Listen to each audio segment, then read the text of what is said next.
Asal-usul gelar haji di Indonesia, strategi pemerintah kolonial Belanda. Ratusan ribu warga Indonesia melaksanakan ibadah haji ke Tanah Suci Mekah setiap tahunnya. Mereka menunaikan rukun Islam yang kelima. Sepulang dari Mekah, titel haji pun melekat. Tak jarang titel ini disandingkan dengan gelar-gelar kependidikan yang lain. Namun, tahukah Anda, gelar haji semacam itu hanya terjadi di Indonesia? Di negara lainnya tak ada penyematan label haji bagi orang-orang yang telah pulang beribadah haji dari Tanah Suci. Rasulullah Shallallahu Alaihi Wasallam dan para sahabatnya bahkan berhaji lebih dari satu kali, namun tak ada gelar yang merujuk pada ibadah tersebut.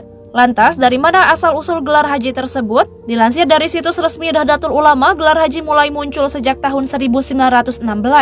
Urusan gelar haji sudah ada sejak pergerakan politik kebangsaan dan kekuasaan kolonial pada awal abad 20. Orang-orang yang pulang dari berhaji sempat membuat cemas pemerintah kolonial Belanda. Mereka memberi pengaruh besar, yaitu mengajak umat Islam melakukan gerakan politik dan agama melawan kolonialisme. Setiap ada pemberontakan selalu dipelopori guru tarikoh, haji, ulama dari pesantren. Mereka kerap dianggap jadi biang kerok pemberontakan terhadap pemerintah Belanda hingga membuat kolonial kewalahan. Gelar haji mengandung pengakuan kesolehan otoritas politik dan derajat sosial budaya. Terdapat makna dan efek besar dari pencantuman gelar haji saat gerakan politik dan Islam membesar untuk berhadapan dengan pemerintah kolonial. Semula, para pegawai Kongsi Dagang Belanda atau VOC tidak melihat ibadah haji dari sudut pandang politik, melainkan dari perdagangan yang membawa keuntungan. Sebab para pegawai VOC menyediakan kapal-kapal untuk perjalanan ke Saudi. Penyelenggaraan haji sebagai gerakan politik baru terasa ketika VOC bangkrut dan digantikan kerajaan Belanda. Pada tahun 1825, pemerintah Hindia Belanda membatasi jumlah umat Islam yang ingin berangkat ke Tanah Suci. Tujuannya tak lain agar tidak ada pemberontakan. Salah satu cara yang dilakukan adalah menaikkan biaya haji.